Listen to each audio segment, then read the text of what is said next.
உங்கள் முன்னால் முக்கிய கோப்புகளில் கையெழுத்திடுகிறார். மாண்புமிகு தமிழ்நாடு முதலமைச்சர் அவர்கள் 2 மாதங்களுக்கு 500 யூனிட் வரை பயன்படுத்தும் வீட்டு மின் நுகர்வோர்களுக்கு 2 மாதங்களுக்கு 200 யூனிட்கள் கட்டணமில்லா மின்சாரம் வழங்கும் ஆணையிட்டுள்ளார்.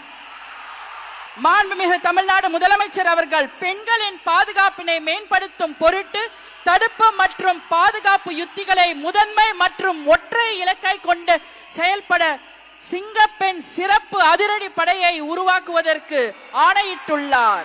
தமிழ்நாட்டில் போதைப் பொருட்கள் தொடர்பான குற்றங்களை கண்டுபிடித்து கடுமையான நடவடிக்கைகளை எடுக்கும் பொருட்டு அனைத்து மாநகரம் மற்றும் மாவட்டங்களில் போதைப் பொருட்கள் தடுப்பு படை அலகுகளை உருவாக்குவதை குறித்து ஆணையிட்டுள்ளார் மாண்புமிகு தமிழ்நாடு முதலமைச்சர் அவர்கள்.